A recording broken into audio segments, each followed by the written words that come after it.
Here.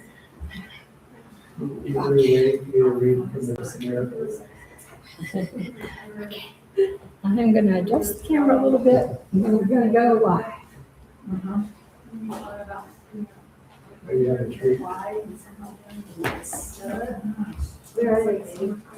Oh, beautiful, beautiful. Welcome, everybody.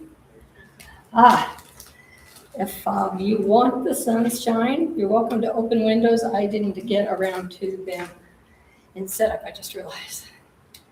Good morning. Good morning, good morning. I woke up this morning with no voice. And I was just sharing that I decided to go into all kinds of crazy spirals before I decided to perceive things a little differently. And so this is after several cups of tea and water. So I have lots of liquidation, and hopefully I will keep my voice through the whole morning. There's also silent communion. I did say one of the things I thought about was how would I mime each one of these slides. You know, it's like, oh, okay, it has a key point. How could I mime that? But hopefully we are not going to go to the mime stage. That would not be my preferred way to do this. We are going to be continuing from last week's Savior's Vision. So you're going to be in chapter. As always, your handout has specifically what I'm going to cover, but if you want to look at it in your book, we are in chapter 31, section 7, excuse me, and we're going to start with paragraph 9. Before we get in, I'm going to do just a little overview of where we were and how that is leads to where we are now.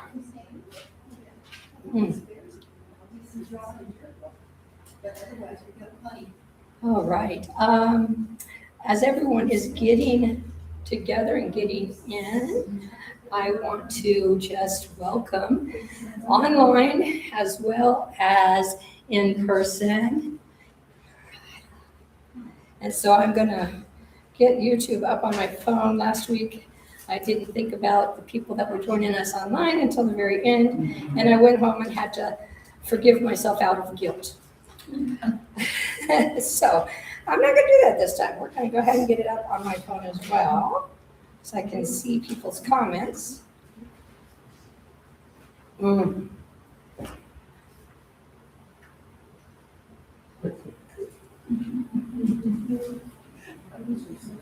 All right. As we did last week, we are going to listen to this section read. However, I did hear, actually I read the faces that indicated maybe they couldn't hear clearly. So I re-recorded it without underlying music and in a male's voice. And we'll see if you can hear better. One of the tech challenges I had this morning, however, is that the big mic isn't working. I don't know why. So we're relying on this system, and as Brian knows, it's insufficient with a movie, but maybe it'll be sufficient for what we need today. So if you would, go ahead and just kind of settle into your bodies. Take a few deep breaths to settle into here. Another deep breath. For those of you that don't know who I am Dr. Carla Adams. I am the Rocky Mountain Miracle Center Secretary of the Board and also administrative, whatever label they have on that. But I'm also a Course in Miracles teacher. I've been studying Course in Miracles since 2008. And I will say when I originally started studying A Course in Miracles, it was really through coercion, right? Someone was in my life that just felt I needed it. And the environment I was being taught in really didn't resonate for me. It felt too much like some of my early Southern Baptist experiences. And so I just wanted, Course in Miracles could be wonderful, but I just can't do this. So it took 2 years of kind of coercive studying of Course in Miracles before I met a friend. Some of you may know, remember Chris Diaz. And so Chris he's no longer in his body, but he's still this bubbly, vibrant being. He was so passionate about exploring all concepts within A Course in Miracles. And he had this laugh. I don't even know how to explain the laugh, but it is so distinct that once you hear it, you always know, oh my gosh, that's Chris. And so sometimes when I'm editing past videos for some of my clients that like Anna's class, etc., I'll hear that Chris laugh. And I reckon back, he passed away about 4 or 5 years ago. But when he brought A Course in Miracles to me, he brought it to me with giggles. We'd be talking over Starbucks coffee, which was our thing to do. And he'd say, listen to this. And he'd read me a little bit and he'd say, isn't that radical? Radical was one of his words. Isn't that radical? And it would normally be something that I had to really listen to several times before it would settle in. And I will say that Chris and I often had divergent interpretations of what we were exploring. Mine generally tended to be a little more on the psychological side, and he came up and into A Course in Miracles through alcohol recovery. So his was often aligned with what's it called, the big book, the blue book? The big book. And so he'd link it back to that. So we would have these dialogues, and what we often found was the case is that it took both of our perspectives to have a broader definition and interpretation of what was there. And I say all of that to kind of condition each of us is at a different place in our journey with A Course in Miracles. We're at a different place in what it means to our own awakening process, where we came to it with totally different lenses. Remember last week we talked about the lenses, right? And how you see things differently with different lenses. We all came to A Course in Miracles with significantly entrenched lenses already. How many of you came from some kind of a Christian background? Christian, Catholicism. Okay. Anyone come from an Eastern philosophy, Hinduism, Buddhism, right? And we could find that even when people online that we're listening to teach, that a lot of times you can tell what their background was, right? Did they come from Buddhism? Did they come from a traditional Christian? Did they come from nothing, right? And were maybe atheistic when they first explored it. So I put that forward for you as we go into this next reading to recognize all of us come with our lens of judgment, right? We all come with our lens of judgment. No matter how much, there were some of the glasses last week were so light you could almost tell exactly what was on the screen, but it still skewed slightly. And so some of us feel like we have no lens. Your lens might be light, but I guarantee you have a lens of judgment. If you didn't, you would no longer be walking, you would no longer be sitting in these seats. Because you would have awakened to the truth that there's nothing here to judge. I wish I could say I don't judge. I go grocery shopping and I judge, right? I look at a row of food and say, bad, bad, bad, better for me, maybe good. Right? That's a judgment. Right? It's an assessment, but it is a judgment. Okay, let's listen to the next from 9 to 15 being read, and then we'll dive in. Close your eyes if you desire. 9. The veil across the face of Christ, the fear I'm sorry, I didn't get that and as the high love as I of guilt can. and death, they all are different names for just one error, that there is a space between you and your brother, kept apart by an illusion of yourself that holds him off from you, and you away from him. The sword of judgment is the weapon that you give to the illusion of yourself, that it may fight to keep the space that holds your brother off unoccupied by love. Yet while you hold this sword, you must perceive the body as yourself, for you are bound to separation from the sight of him who holds the mirror to another view of what he is, and thus what you must be. 10. What is temptation but the wish to stay in hell and misery? And what could this give rise to but an image of yourself that can be miserable and remain in hell and torment? Who has learned to see his brother not as this has saved himself, and thus is he a savior to the rest? To everyone has God entrusted all, because a partial savior would be one who is but partly saved. The holy ones whom God has given you to save are but everyone you meet or look upon, not knowing who they are.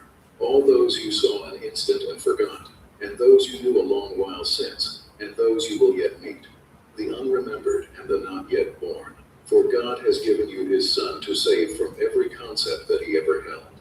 11. Yet while you wish to stay in hell, how could you be the Savior of the Son of God? How would you know his holiness while you see him apart from yours? For holiness is seen through holy eyes that look upon the innocence within, and thus expect to see it everywhere. And so they call it forth in everyone they look upon, that he may be what they expect of him. This is the Savior's vision, that he see his innocence in all he looks upon, and see his own salvation everywhere. He holds no concept of himself between his calm and open eyes and what he sees. He brings the light to what he looks upon, that he may see it as it really is. 12. Whatever form temptation seems to take, it always but reflects a wish to be a self that you are not, and from that wish a concept rises, teaching that you are the thing you wish to be. It will remain your concept of yourself until the wish that fathered it no longer is held dear. But while you cherish it, you will behold your brother in the likeness of the self whose image has the wish begot of you. For seeing can but represent a wish, because it has no power to create, yet it can look with love or look with hate, depending only on the simple choice of whether you would join with what you see, or keep yourself apart and separate. 13. The Savior's vision is as innocent of what your brother is as it is free of any judgment made upon yourself. It sees no past in anyone at all, and thus it serves a wholly open mind, unclouded by old concepts, and prepared to look on only what the present holds. It cannot judge because it does not know, and recognize it merely asks, what is the meaning of what I behold? Then is the answer given, and the door held open for the face of Christ in innocence to see beyond the veil of old ideas and ancient concepts held so long and dear against the vision of the Christ in you. 14. Be vigilant against temptation then, remembering that it is but a wish, insane and meaningless, to make yourself a thing that you are not, and think as well upon the thing that you would be instead. It is a thing of madness, pain, and death, a thing of treachery and black despair, of failing dreams and no remaining hope except to die, and end the dream of fear. This is temptation, nothing more than this. For this be difficult to choose against, consider what temptation is, and see the real alternatives you choose between. There are but two. Be not deceived by what appears as many choices. There is hell or heaven, and of these you choose but one. 15. Let not the world's light given unto you be hidden from the world. It needs the light, for it is dark indeed, and men despair because the Savior's vision is withheld, and what they see is death. Their Savior stands, unknowing and unknown, beholding them with eyes unopened, and they cannot see until he looks on them with seeing eyes, and offers them forgiveness with his own. Can you, to whom God says, release my son, be tempted not to listen, when you learn that it is you for whom he asks release? And what but this is what this course would teach? And what but this is there for you to...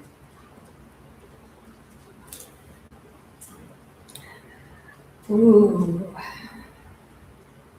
Before we move into looking at each of those paragraphs a little individually, insights, what popped for you and what you heard?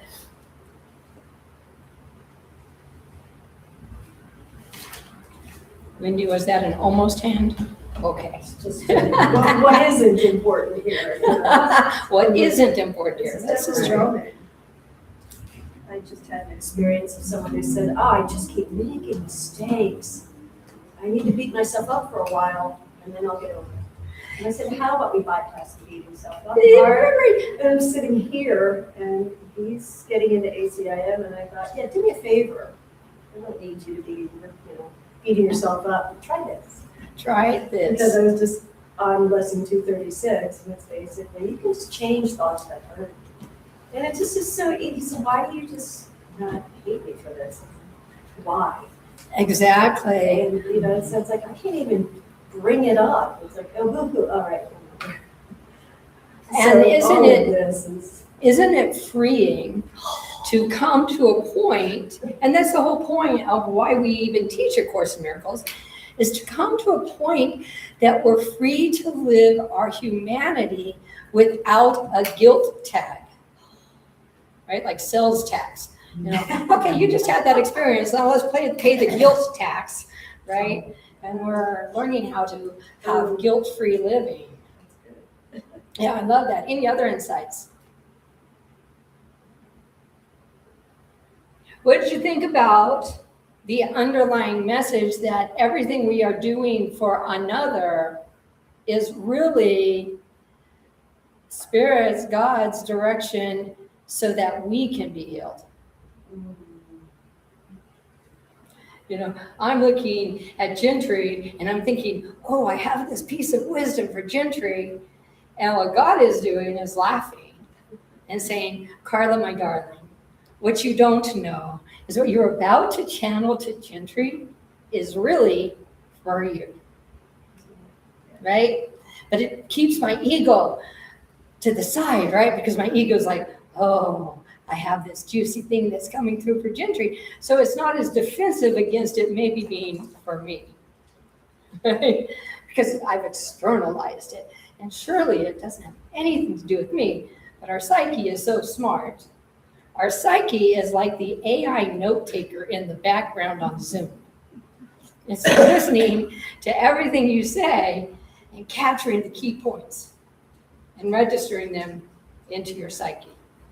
So everything we do externally is really what we're doing to ourselves. So we're going to go deeper in that. Any other insights from just the hearing? The emphasis on innocence and letting go of what's not innocent, as you're saying, that is the natural, it's who we are. So the way, as you said, to remember that is to remember that as I look out and see the innocence without, then I'm going to naturally feel it. And innocence doesn't have to be behavior. Yes. So that's in almost every look again. I love And it. even choosing starts to fall away. Yeah, So it's yeah. just what's already here. When I was growing up, people would tell me that I looked at life through rose-colored glasses. They would always tell me, looking at life through rose-colored glasses.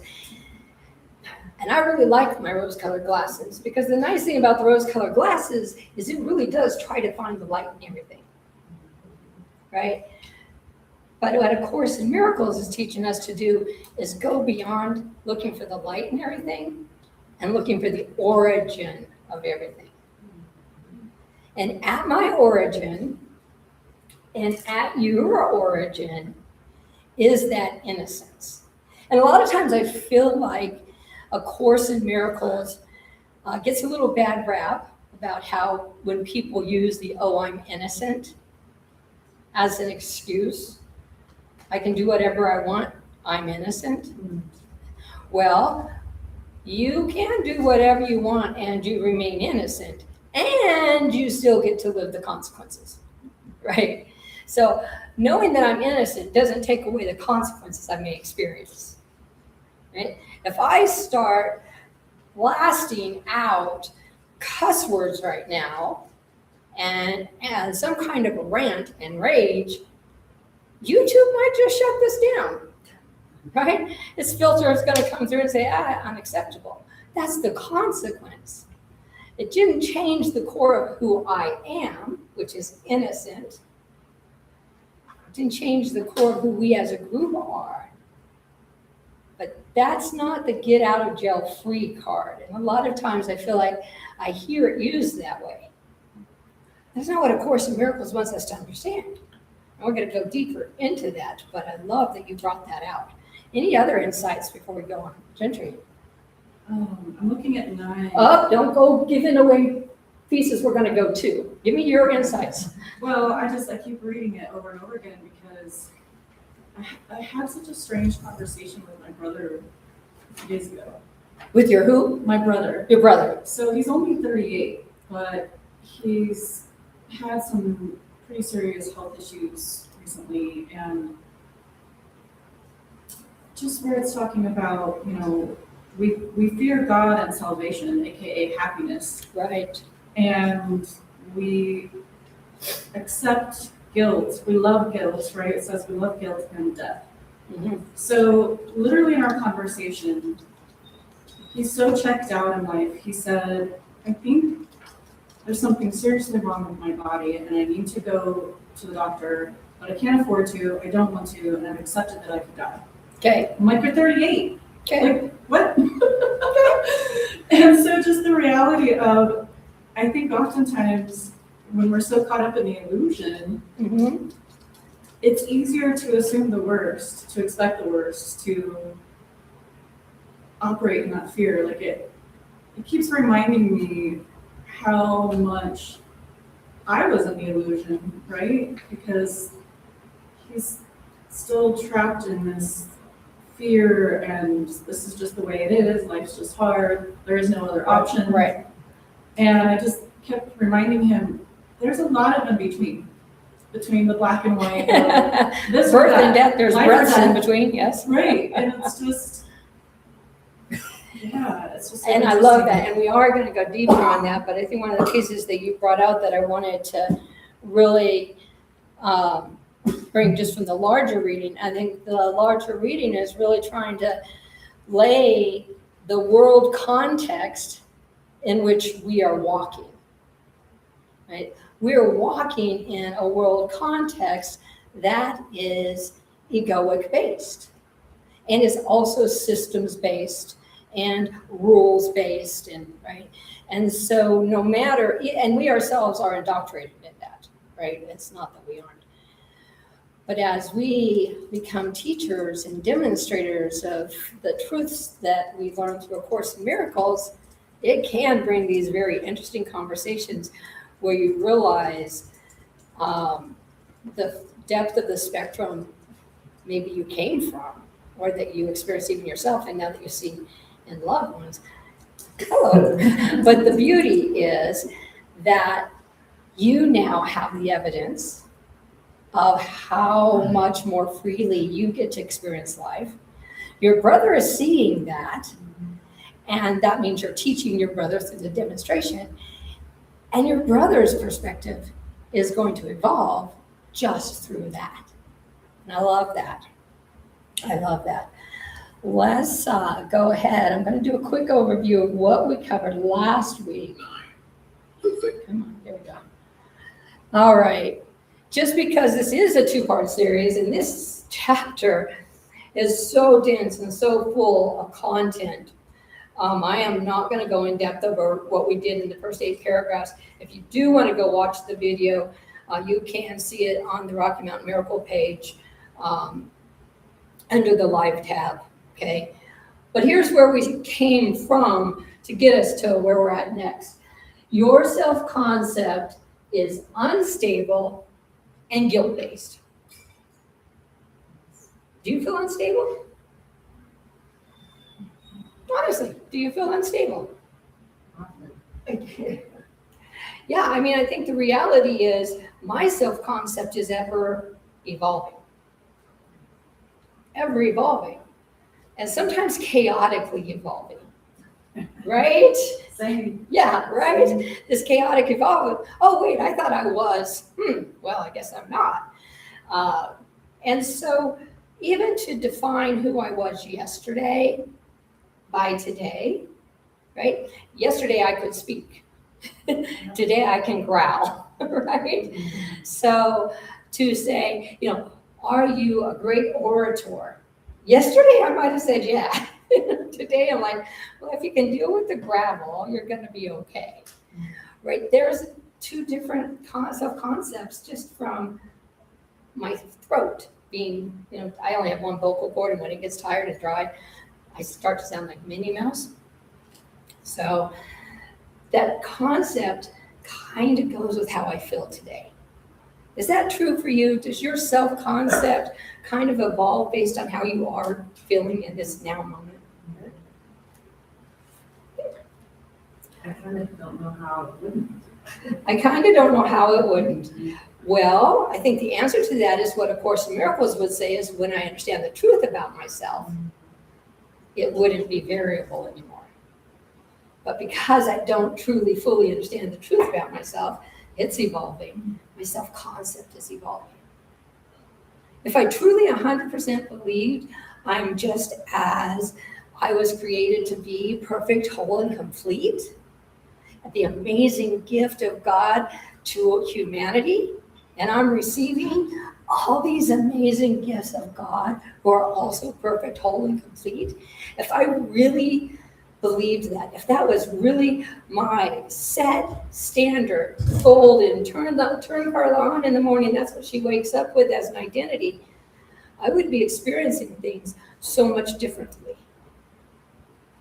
Gentry. I mean, I think that's really what I've been experiencing since the beginning of this year is an evolution of, regardless of what's going on in my external world, how do I reinvent my inner world?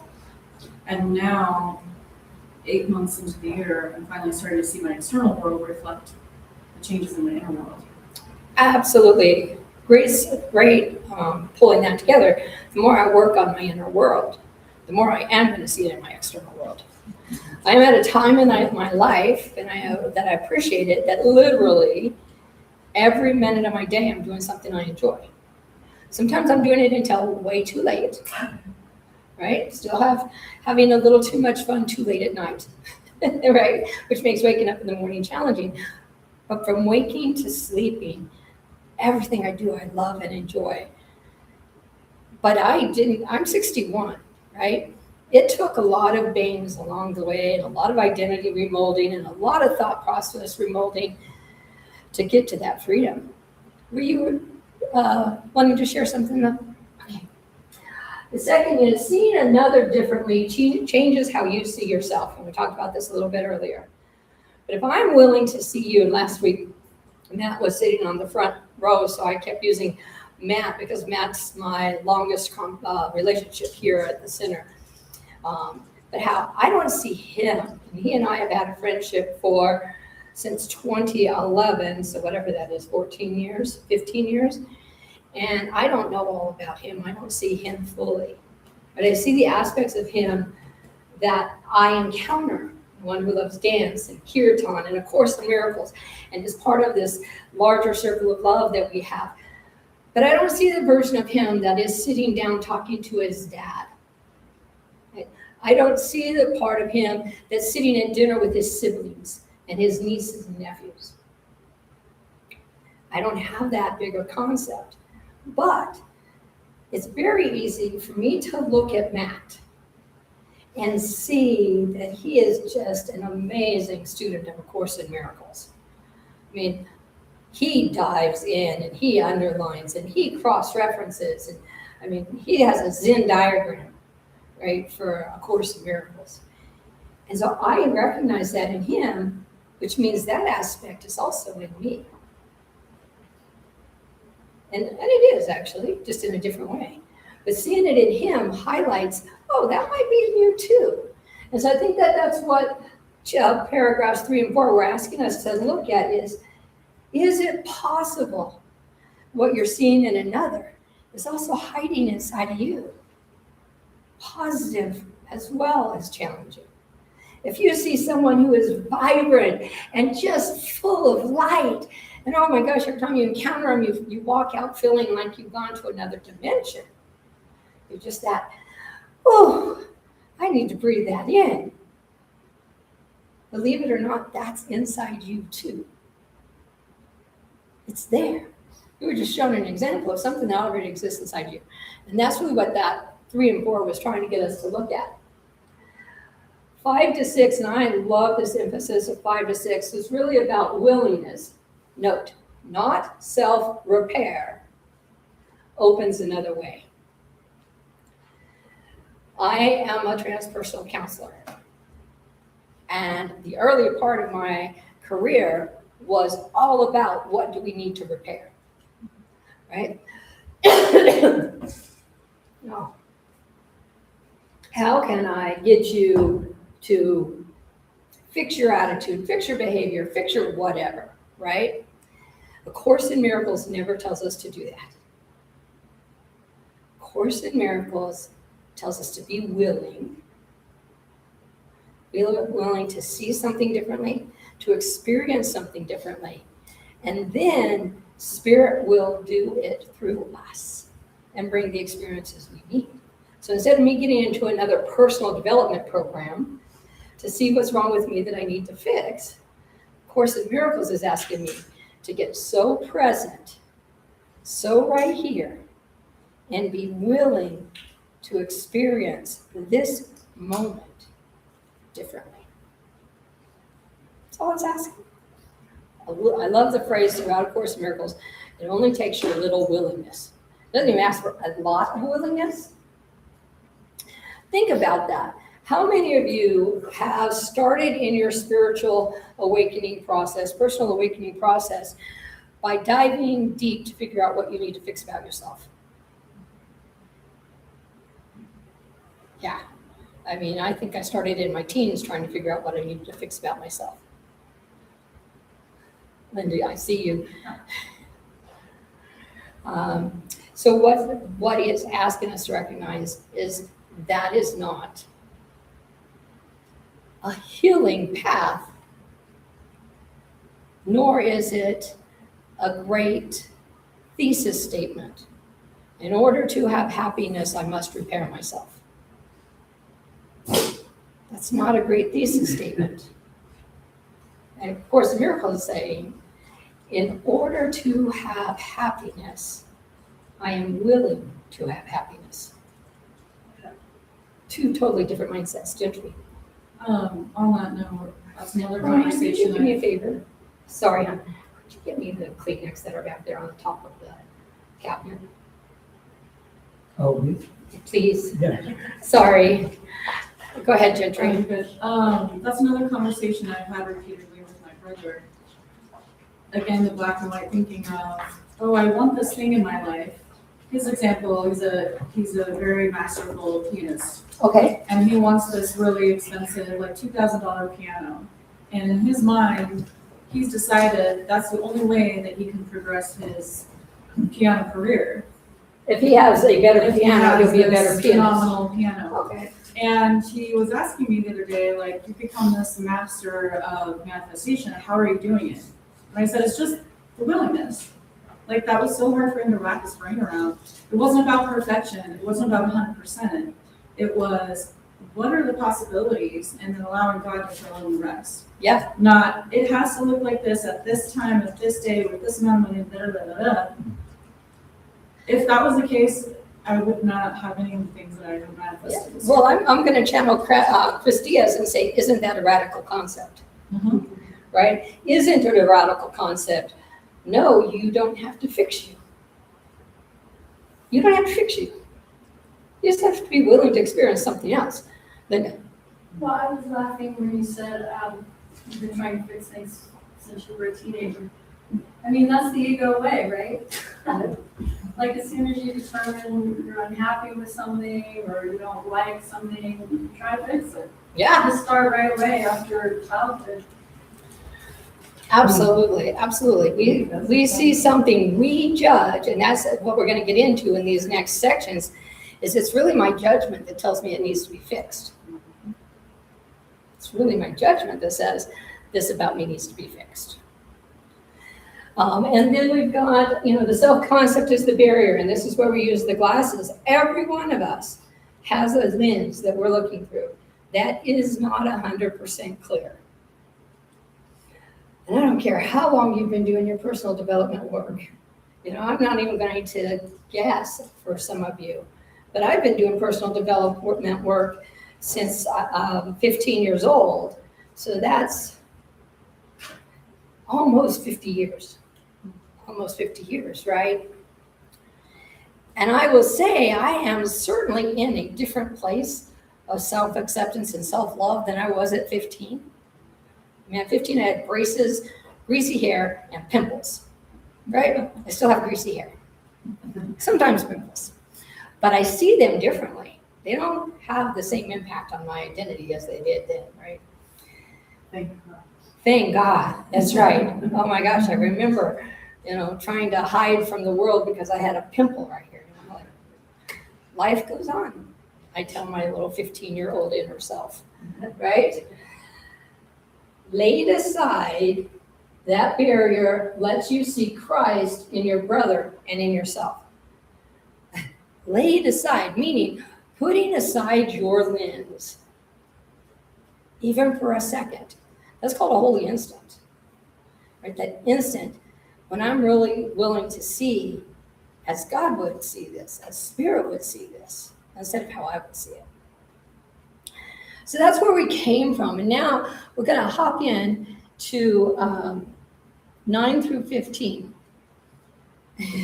Like last time, I'll go through and then ask you for input, because I do want your input as we go through each one, because they're so dense. And this, what's up here, is not the full paragraph 9. This is what I decided to pull out of paragraph 9 to focus on. I was talking to Barb earlier, and I said, I swear any one of these paragraphs I could teach a whole 90 minutes on, right? So 9 is asking us that the weapon that keeps you apart. What is my weapon? What have I turned into a true weapon? The veil across the face of Christ, the fear of God and of salvation. And I put in there parenthetically some of Course in Miracles alternate definitions for potential trigger word, salvation, right?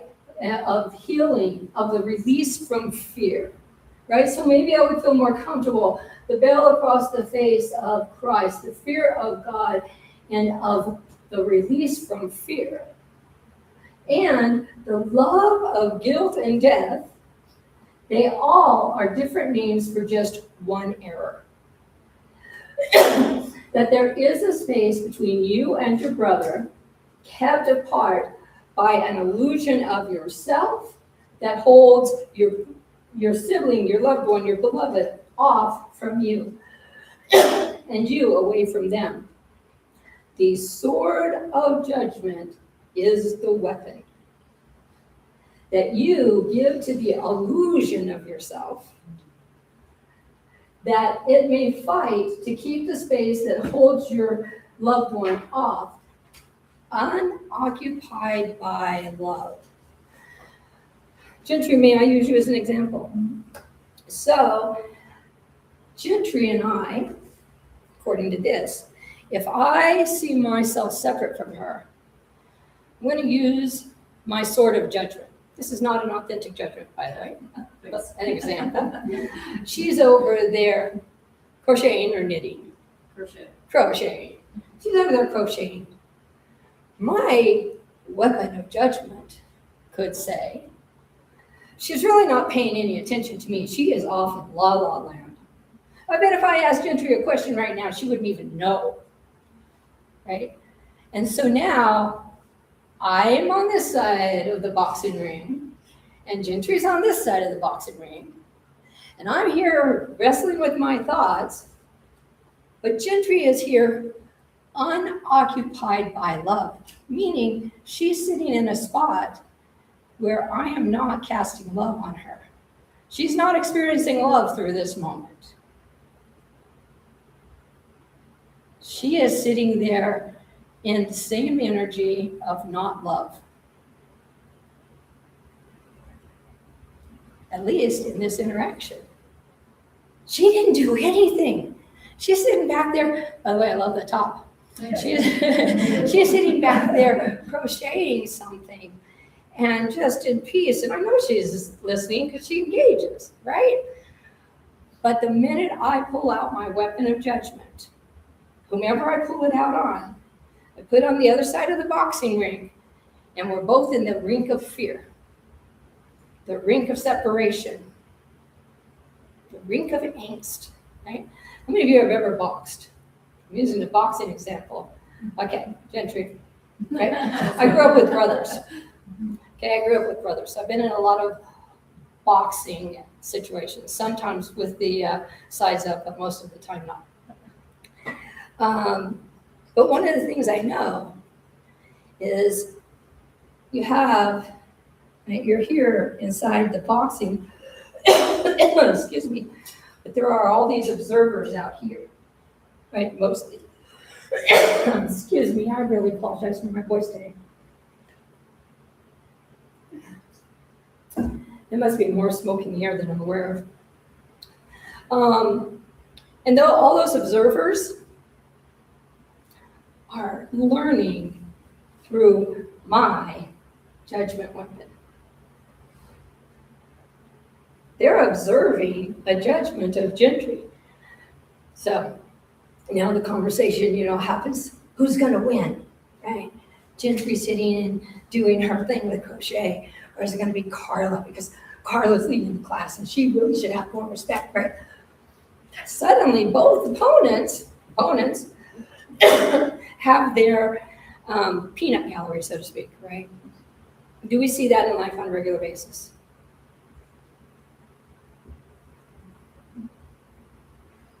Sure we do. Ever heard the word politics? Ever heard the word religion? Right? We do that often. Insights that you have from this.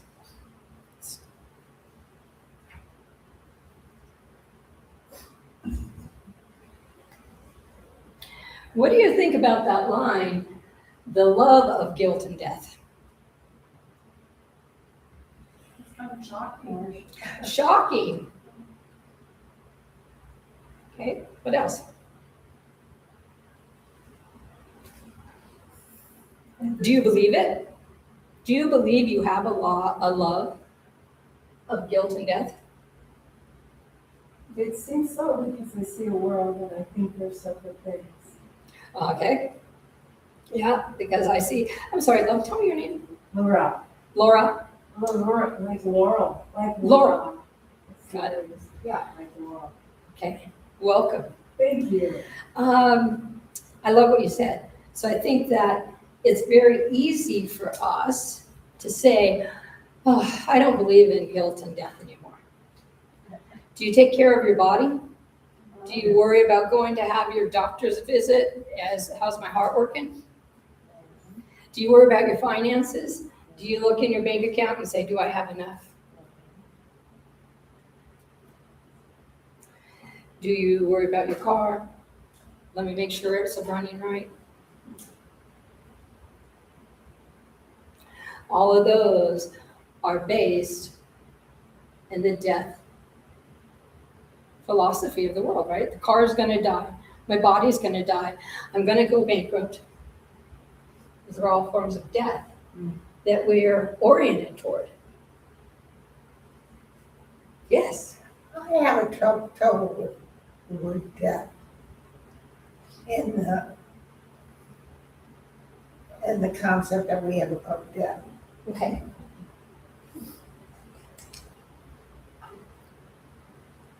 I feel that death is just a part of life. Yeah, you feel that death is part of life, okay? Life. And we put this bad context on death. Like death is something negative. Death is something that we fight against. Mhm. Rather than the love of life and really the love of considering what death might be. I love that, the love of considering what death might be. I would agree with you, and I'm sorry, give me your name, please. Barb. Thank you, Barb. I would contend that we have a culture that does have a negative lens on death, or a culture that doesn't believe beyond death, right? And so if you are death-oriented or don't believe beyond death, then what you're looking at is this love of guilt and death, right? I have to do everything up until I die because I don't see anything beyond that. And what A Course in Miracles is helping us learn is to view death as liberation, right? Liberation into the fullness of who we truly are. Gentry. I was just gonna say, you can replace the word death easily with loss. So the love of guilt and loss of my car, loss of my money, loss of fill in the blank. Yeah, loss That's is a good. great word for there, right? I do think that death is more dramatic and why it was chosen here than loss. I can make loss sound less painful than death. Death feels permanent. Death sounds permanent. And what A Course in Miracles, throughout A Course in Miracles, and remember what I said last week is this chapter is really trying to give you a summative overview of the whole Course in Miracles, core concepts. And one of Course in Miracles' core concepts is, I am not this body.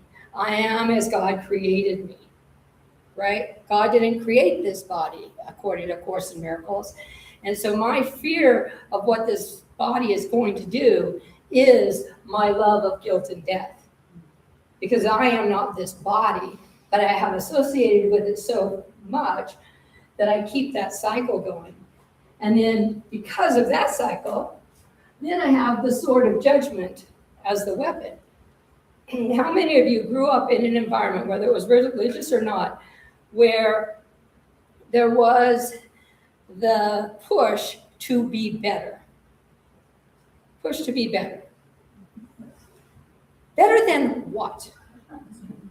Better than the other. Right? Be better than the other. So what does that do? It teaches us to judge. Ooh, well, I pay more attention than Gentry in class. I have my book out and I read and I highlight. Right? And Gentry, just so you know, I have zero judgment. I love when I'm always out there on what she's working on next. But she was great. She gave me a great contrast there. That sword is two-sided. And we're going to go a little deeper into that. But every sword we use is a two-sided sword.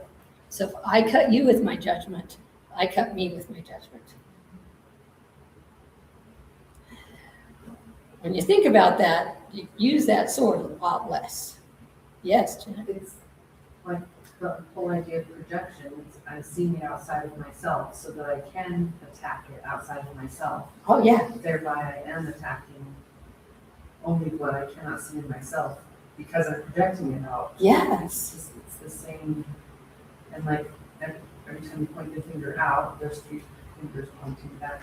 There's so many symbols there. But Absolutely. Absolutely. I project out what I don't like inside of me so that I can judge it, so I can slaughter it in somebody else. Really, I mean, if I'm honest, that's what I want to do, right? But like you said, I'm pointing that finger and I've got all these fingers pointing back at me. And the reality is we're all innocent, right? That's not who we are. That's who we've been programmed to be. We've been programmed to use the tools of the ego. And A Course in Miracles is trying to help us realize one tool you really don't want to use is the sword of judgment. And if you could master laying down the sword of judgment, you have mastered everything. You really are ready to go on the next level of journey. along that same line though, I feel like judging that, like, oh, this person, this situation, this interaction, I don't want to interact with this person, situation, community, whatever it is, using my judgment to say like, no thanks. I think there's a significant difference between judgment and discernment. Thank you. Okay? It's a huge difference, particularly in A Course in Miracles, between judgment and discernment. Discernment looks at a dark alley, and I'm 5'2", and all I can do is smell the trash down the alley. My discernment says, Carla, that's probably not the best place to take a walk. Right? That's kind of discernment. My judgment is, oh my God, it stinks. How could anyone leave this alley like this? Look at all the trash. There are probably people hiding behind the trash can. That's judgment. I see the same situation. I can be discerning. Now, sometimes we do believe that our judgment is discernment, right? Because we want to put pretty glasses on it. But true discernment, we have that sixth sense for a reason. Right? Spirit's guiding us. So number 10, a savior to everyone you meet.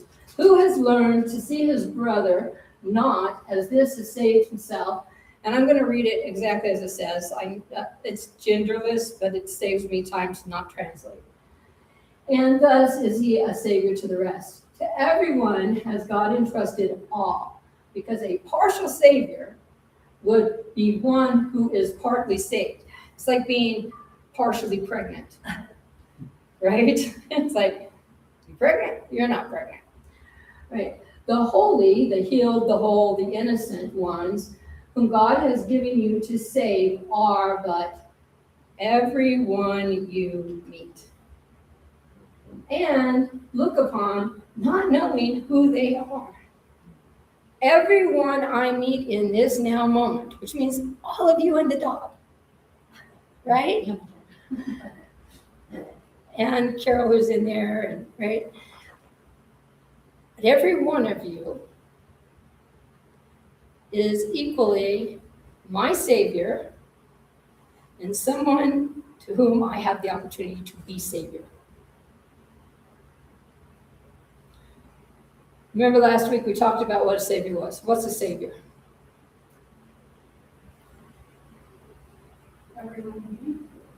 Everyone I meet. Mm-hmm. A savior is the person willing in the moment to bring the truth and the life to the moment, light to the moment, right? In the moment, because in the next moment I may need you to be the savior, bearing the light and the truth. But I'm given in every moment the opportunity to be the bearer of truth and light. That's what the Savior is in A Course in Miracles. The bearer of truth and light. The one who can see beyond the illusion for the moment.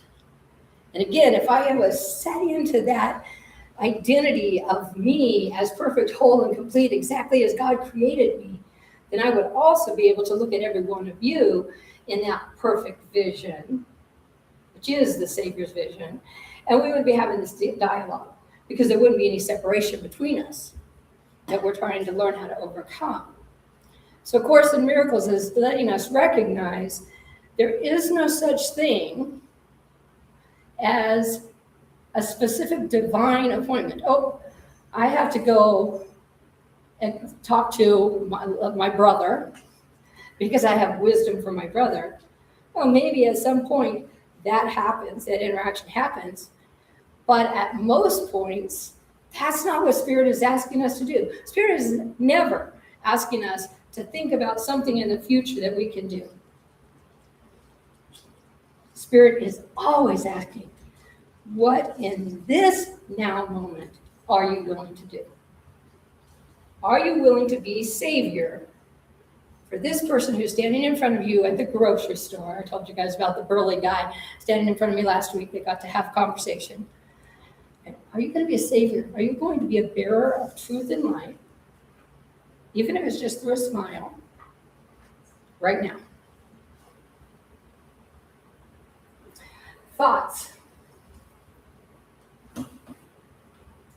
If everything is a projection of my mind, then everyone is my savior directly and immediately, no matter how I perceive their behavior.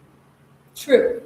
So if I start with that, then every moment I'm looking at, it doesn't mean I mean, Jesus was a good example of that because he would call out the Pharisees when they were misrepresenting holiness or whatever. Right. But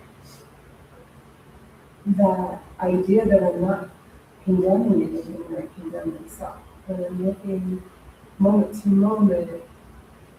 There was a fight yesterday, or about to be a fight, I was above in the parking garage, and I could lean down and go, oh, what?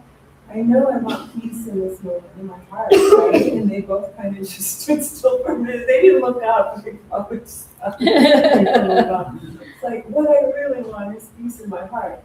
And I can say, oh, good for me, but it was good for me in that I got to hear that for myself, right? The three of us joined in that. It's not, and that was what was given to say. It's not like I got creative or clever. I love that example, right? You're looking down from above. There's a section in the Course in Miracles called Above the Battleground, my favorite section. Battleground, battlefield, I can't remember what it was, but you're looking above and you're seeing all the players. So you were in that unique position, right? You were looking above and you could see those that were getting ready to be in battle with each other. And from that, you were able to make a choice. I want to see peace in this. It didn't matter what they selected. Now, coincidentally or not, their behaviors changed a little bit. But what changed inside you was a willingness to see them as two people that could have peace as a choice. Yeah, and knowing wholeheartedly that's what they wanted. It's like I'm just talking to myself. Of course, that's what they want. Yes. We're acting that way, but it's. I guess I'm saying they're my savior because they give me an opportunity to remember. Yes. Like the call for help is always my own call for help. Anyone's call for help is always my own call for help. Absolutely. Absolutely. Any other insights before we go? I love how A Course in Miracles just takes us deeper and deeper. So the Savior's vision is this. For our holiness is seen through holy, healed, whole, innocent eyes that look upon the innocent within, and thus expect to see it everywhere. This is the Savior's vision, that he sees his innocence in all he looks upon, and sees his own salvation everywhere. He holds no concept of himself between his calm and open eyes and what he sees. I love how it says, his calm and open eyes. It doesn't say that the way that we receive this vision is to sit with our eyes closed in meditation. It doesn't say that the way we receive this vision is to ignore things that are going on in the world.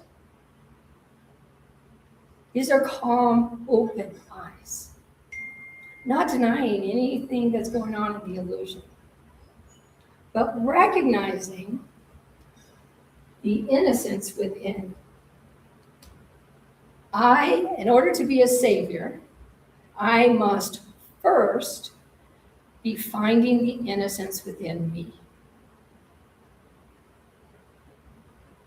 Reminding myself that there is an innocent being that is not this body, that is not constrained by this world and all the illusions and stories that are going on. And I have to tap in. So I'll take a minute, and I want you to tap into that version of you, that version of you that knows you're not a body.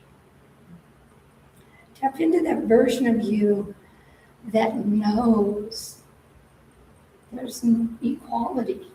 Only equality, not better or worse, no judgment, but equality, and fully connected to Source.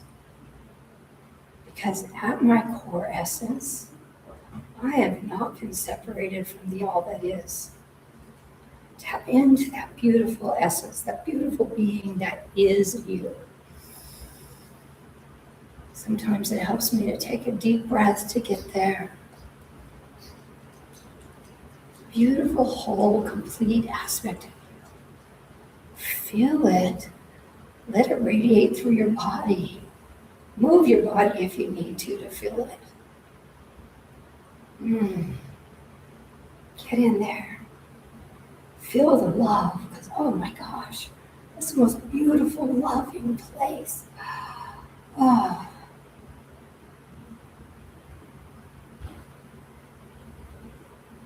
Now gently and slowly open your eyes gradually, calmly, and go look around. Are you seeing the people around you with a bit more loving energy? Maybe less frenetic or chaotic? Can you see what you saw inside yourself? Can you see it on the faces of the others around you?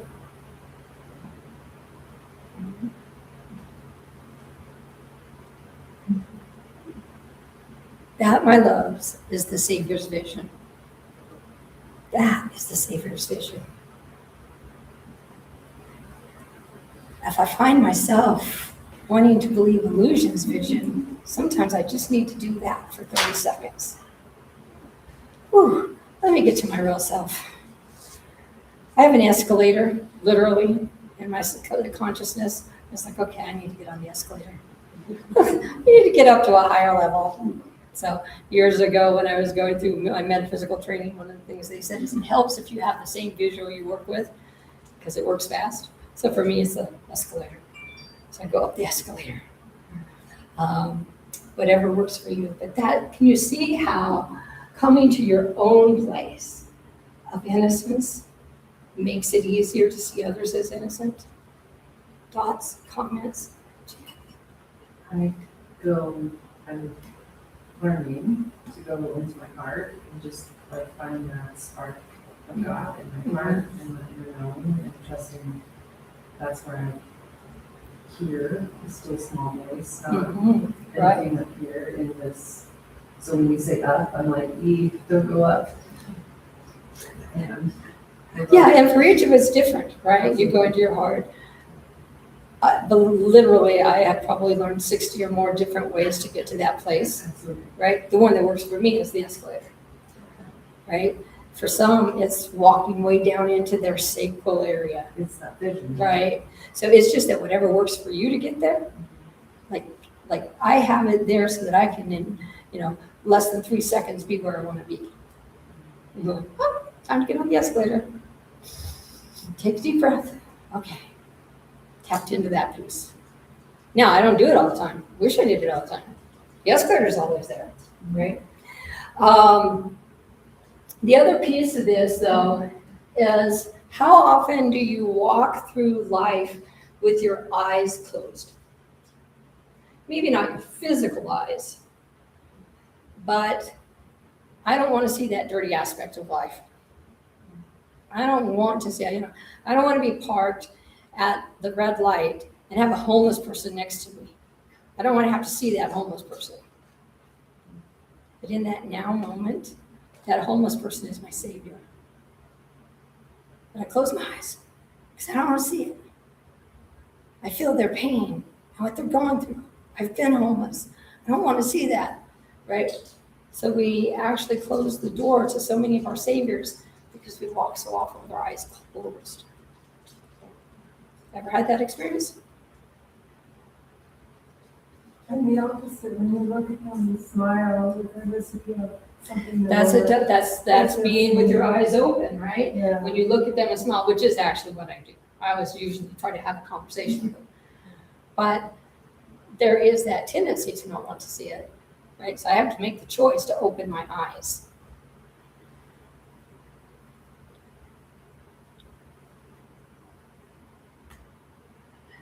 A wish to be what you are not, right? We talked about all these beautiful things, but I'm not there 100% yet. And I would think you are not all there 100%. But, it's my judgment. Whatever form temptation seems to take, it always but reflects a wish to be a self that you are not.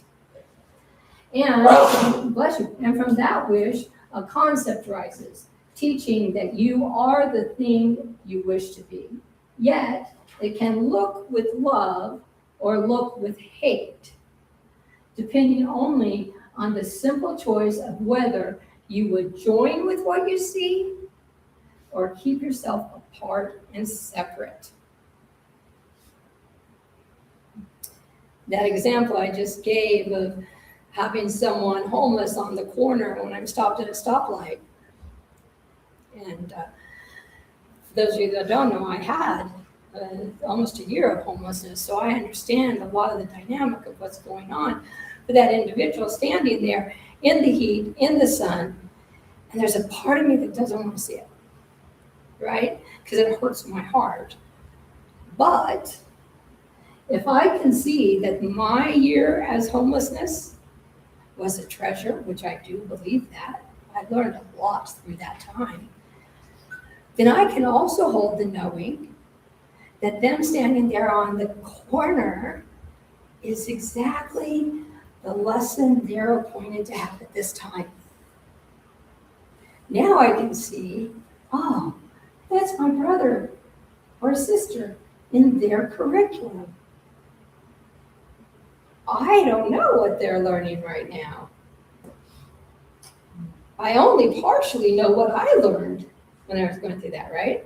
That's a whole different lens. That is with me not being willing to take the temptation to view that moment with hate, right? To view the homelessness with hate is me talking about, how could I have gotten myself to that point? It came after losing my son and not having the capacity to really work, and there were things that added up to it, right? But if I look at that moment from the eyes of hate, I can find all the things I could have done to not have that experience, right? And then I could project, I could turn and I project, well, if I could have done this, well, buddy, you could go get a job, right? You're probably just drinking a lot of alcohol, doing drugs. And I'll tell you, I've met a lot of homeless people for whom that's not the case. So let me say, I was one of those, right? But that's where hate is. But when I can look at me and say, wow, I got such beautiful treasures on the other side through my homeless experience. Oh, my darling, I pray you get your lessons quickly so you don't have to do this for a long time. And I know what you're going through is going to grow you in ways you can't even imagine. Now I'm sitting next to that person with this heart of love. Now I could roll down the window and say, how you doing, babe? Do you need a bottle of water? I very seldom have cash. Occasionally I have $1 or something. But I always have a smile and a kind word. Yeah? Gifts that are more monumental, just being accepted and being seen, right? Thoughts on this one? Yeah. The line that says it can look with, yet it can look with love or look with hate. Similarly, a little story. So when I used to drive Uber and Lyft, so I have this weird thing. I hate change. Like it just drives me crazy. Like coins? Yeah, I just don't like having change. It drives me nuts. But one of my rides, this really cute elderly man, he was trying to find his wife's wallet to give me a tip. And he couldn't find the wallet, so he comes out with this jar of change. And so I had to let put my ego aside and just, oh, thank you, I have all this change and I can't stand change. So I looked for opportunities when there were homeless, and they were so excited when I gave them that giant pile of change. They were blessing me and I was blessing them at the same time. It was wonderful. Absolutely, right? That thing that we thought we didn't want became a blessing down the road. One of the things I love about this particular paragraph is that the temptation is to wish to be a self that you are not. To wish to be a self that you are not. I'm going to talk about body image because it's a big one for me, okay? If you knew me post-COVID or pre-COVID, I'm much different post-COVID. And that's been something intriguing for me to have to work with. There are days where I wish I could harken back to me 6 years ago, right? Me 6 years ago hasn't had the physical things that happened, with surgeries, etc. But I still, I really liked being this, right? It was different. People reacted to me different. People spoke to me. They honestly do treat me different in this form body than they did. Right? Younger and older get treated different. That's not, right? But there's a part of that temptation to not love the me of now. So one of the things I have to practice literally every day is going inside and finding the beauty within. Because this body is not my beauty, but I've been trained for a lifetime to see it that way. This is what this Course in Miracles is asking us. You're going to be tempted. Guaranteed you're going to be tempted. At the point of temptation, standing in front of your closet, can you choose love instead of hate? This was my love choice. It's like, oh, that feels yummy. That's what I'm going to wear today. That was the love choice. Can you, at that moment of temptation, recognize you're being tempted? Because we are always tempted.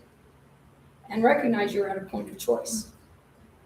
I'm either going to be loving to myself or to another, or I'm going to be hating to myself or the other. There are no other options. Thoughts?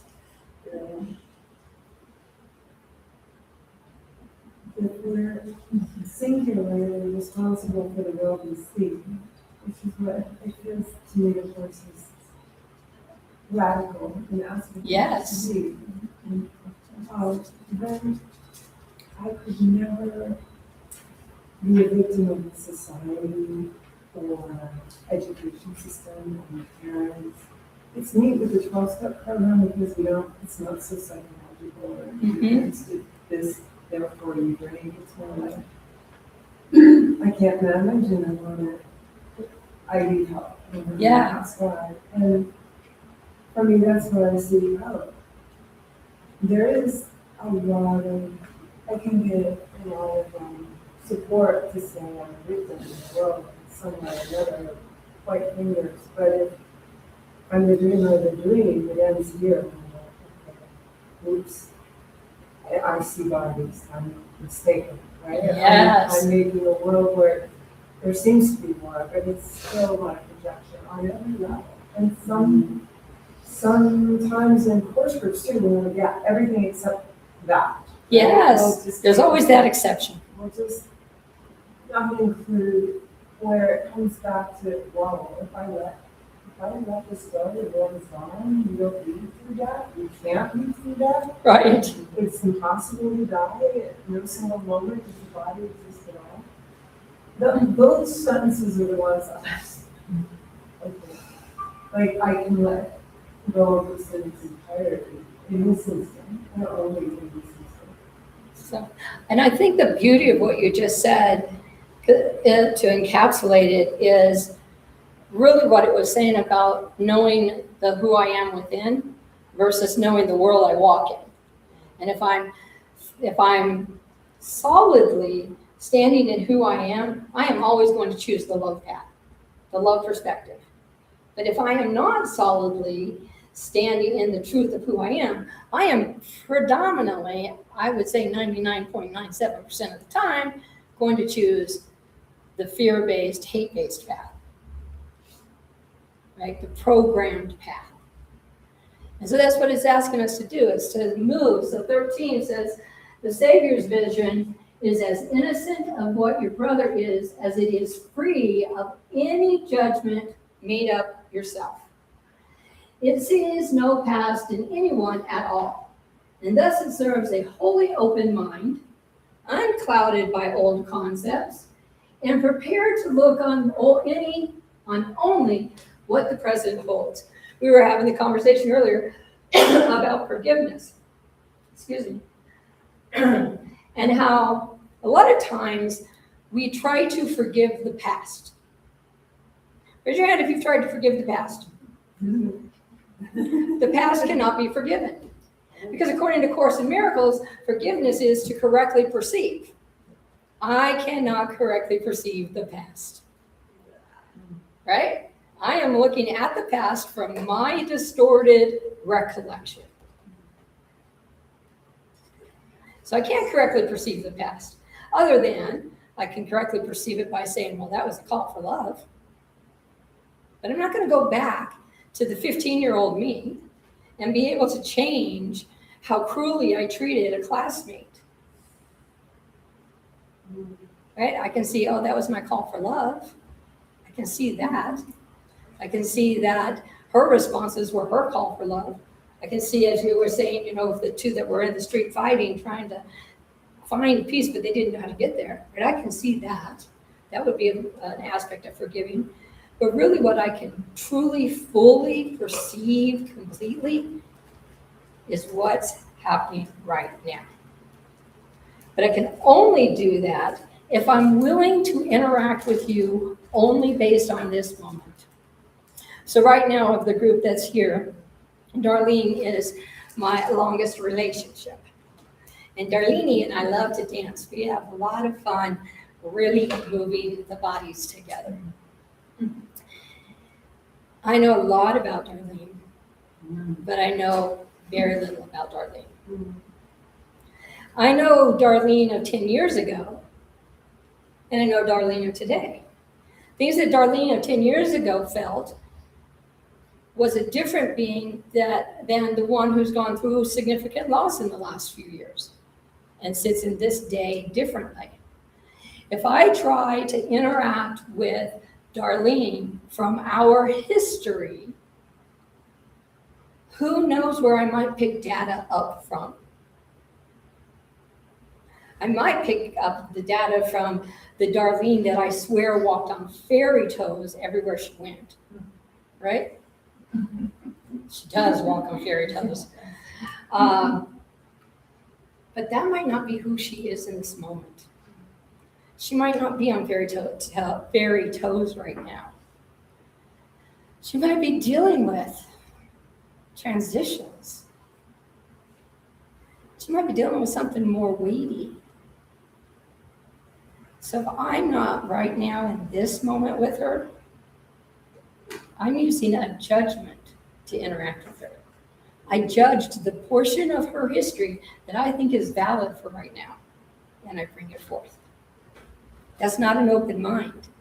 I have a closed container to who Darlene is. And if Darlene doesn't come in dancing and laughing and twirling herself in all kinds of pretzel shapes, then that's not my Darlene. But that's not true. She suffered loss, significant loss. She's also enjoyed some really amazing travel. So she has so much that's become who she is right now. So our opening our minds is releasing past. Is that easy?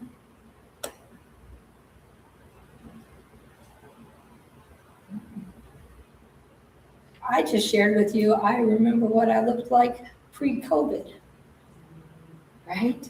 I'm still treasuring that past memory and using it as a weapon of judgment against myself at 61. Right? Raise your hand if you don't do that to yourself. No. Okay. Got some honest people in here. I don't see anyone online. If you are online, please say something. I'm sure there are people online, but I'm not seeing any comments. Okay. Hell or heaven? That is your choice. In every single moment, be vigilant against temptation, the desire to be what I am not.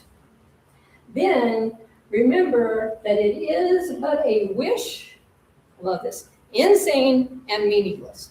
Wishing to be you or something you are not is insane and meaningless. To make yourself a thing that you are not, consider what temptation is and see the real alternatives you choose between. There are only two. There is hell or heaven. And of these, you choose only one. I cannot have heaven and hell in my mind at the same time. I cannot have a joyful thought and a hateful thought at the same time. Now, they might come consecutively, right? I have one and then the other. But I cannot have them at the same time. Oh, there's a lot of depth in that. So first of all, when I look at myself and I wish I was something other than I am choosing to walk in hell. How would that be? If you're standing in front of the mirror and you're, oh, this doesn't look right on me, and you looked at yourself and said, oh, you've decided to walk through hell right now. Are you enjoying it? Right? Yeah. Would you like to stay in hell? Or could I take you to heaven for a few minutes? Look at the fact that that fits you. Look at the fact you have a closet full of clothes. Oh my gosh, I have more clothes than I need. They don't even fit in my closet. Okay? Not plenty. Those are heavenly thoughts. They're all full of bright colors. If you haven't guessed, I love bright colors. So I opened my closet and it's like a rainbow. I had a baby in my bedroom. And so, yeah, those are loving thoughts, right? I can choose heaven or hell. I'm going to move us forward to the next one just because we, time-wise, and then I'll take the final comments. Let not the world's light be hidden in you. Let not the world's light be hidden in you. Let not the world's light given to you be hidden from the world. Yet the world needs the light, for it is dark indeed, and men despair because the Savior's vision is withheld, and what they see is death. Can you, this is a question to take inside and really think about, can you, to whom God says, release my son, be tempted not to listen when you learn that it's you for whom he asks release? Can you be tempted not to see your brother with love? Even knowing that that's really going to heal you? Okay, if in the last week there was 1 second of your last week that you saw someone through the lens of something other than love, raise your hand. All right. So yes, we can choose to be tempted not to listen. We can. The answer is yes. Why do we choose not to listen, even when we know what we're being told is going to bring healing for us as well? What do you think? Why don't we? Linda. Well, what it said up there was because we love guilt and death, which is pretty hard. I think it's habit. Like we're habituated, and we really have to work hard to habituate ourselves. Yeah, so we become habituated around guilt and death. Yeah, right. Yeah, I always find that if I'm analyzing something for a while, it's a way of judging. Ooh, thank you for bringing that in, yes. Yeah, and If I then- keep analyzing. Then I'm left with that mind, and then I'm seeing everything through that lens. Yes, I'm really good at going into analytical tangents, right? Like you start analyzing and then all these other things come in. And all of a sudden, what was someone saying hello at the door becomes a whole dialogue that didn't even happen, but it happened inside you, right? It's easy to do that, right? We do. And I love that. When we start analyzing things, we get into the aspect of judgment, right? Intuition and understanding discernment is actually taking things at face value and just assessing. But as soon as I start analyzing, what did it mean that Darlene did not dance her way into her seat? And then I can go through all kinds of stories about that, right? That is not the Savior's vision. That is the ego tempting you to pick up the sword of judgment as your weapon. Ooh, did you know you had a sword that you use, a two-sided sword that you use on a regular basis? Yes. We're great fencers, better than we realized. I know I'm great. My judgment, has been well trained.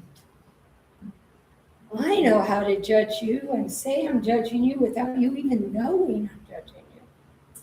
I was in politics for 15 years, right? So I know how to say, I don't agree with you and you're a jerk and you think I love you, right? We've been taught those things, but that's not a loving act. That's me using my weapon well. Thoughts? Any additional thoughts?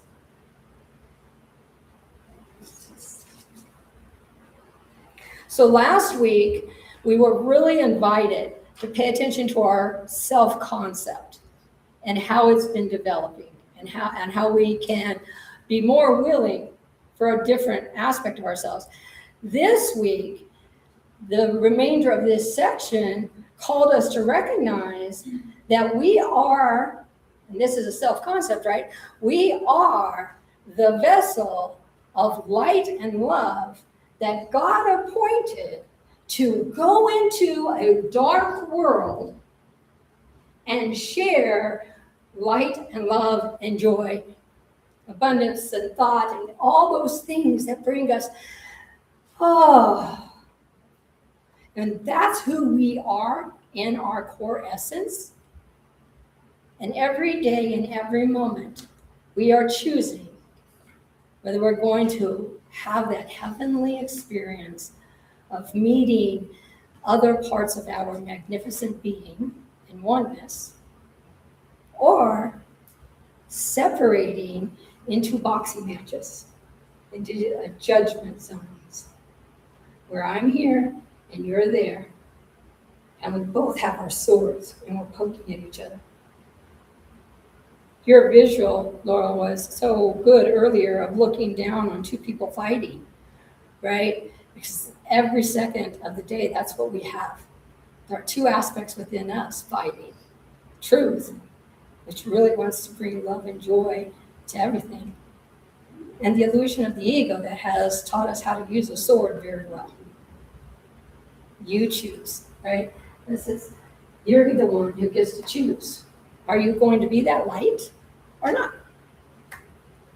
Any final thoughts? I just noticed that in that moment when you can just see correctly, it's just quiet. And for somebody like me, quiet is confusing.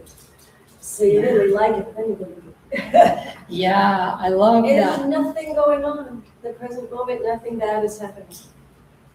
In this present moment, when you're truly there, nothing bad is happening.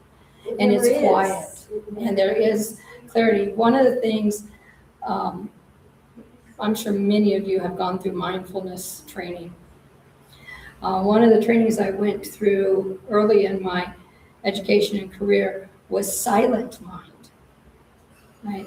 Is how do you move to the place where you really are willing to have silent mind? And silent mind really means you stop paying attention to what's going on in your mind, right? And it becomes the clouds and more clouds, and then eventually you're just kind of in the void, and you're in that place of willing to be received. But we can get there every moment. We can get there every moment. And that's what A Course in Miracles, and particularly, I love that, like I said, this chapter is bringing things kind of to an overview, because this has been a persistent theme throughout A Course in Miracles. You are light and love. You are perfect, whole, and complete. Are you willing to choose to be that? Darlene? Yeah, so this is the other question that's like, can I be tempted to listen? Can I actually listen and be the truth? Yes, that's a beautiful reframe. Can I be tempted to listen to the truth? Yeah. All right. Somebody. I don't see an offering plate again. That's why that thing keeps hiding from us. Do you see anything, Jerry? Thank you. I appreciate that.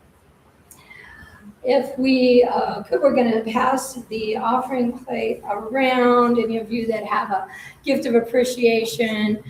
There are also QR codes all over the building if you'd rather do Venmo or Zelle or whatever put your phone up and scan the QR code.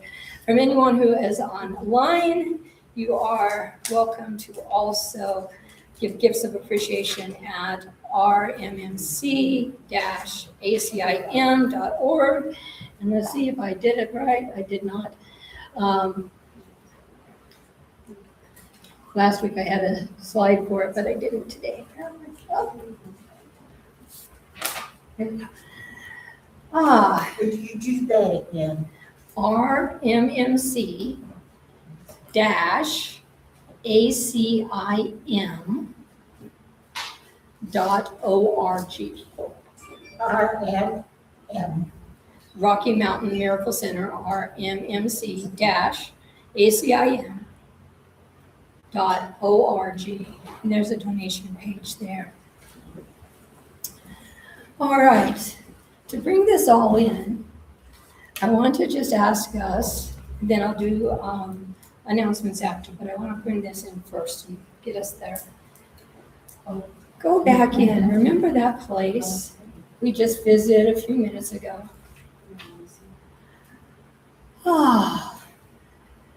However you get there, get to that aspect of you that is perfect, whole, and complete, joyfully connected to the source of all things, to God, to love. And when you get there, I want you to ask this one question. What do you want me to keep from today's conversation? What do you want to me to keep from today's conversation?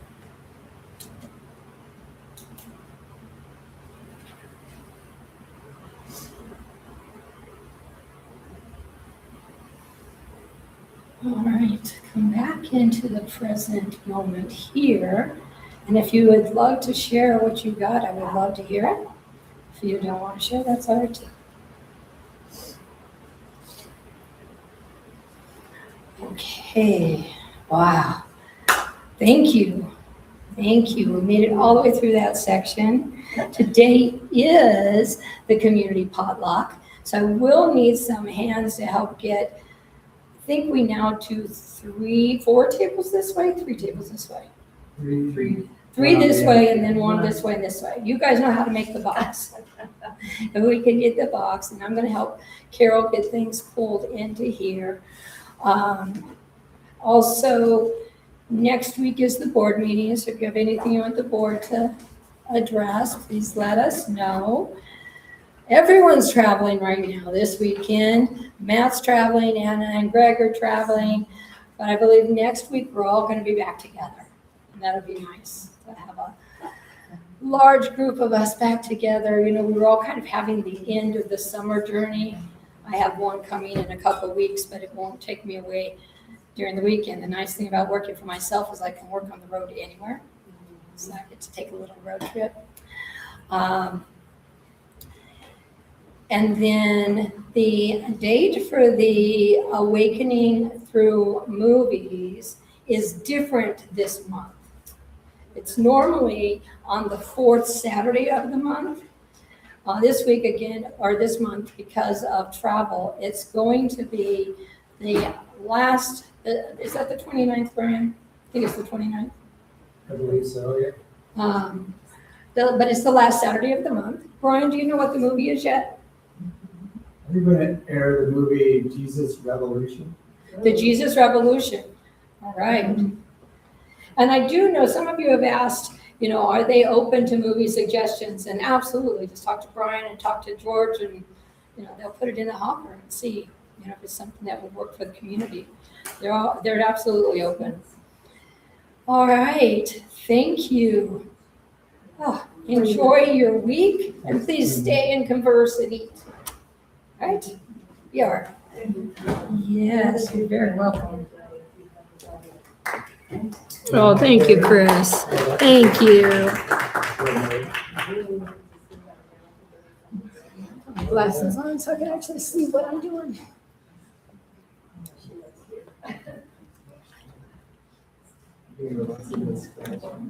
Okay.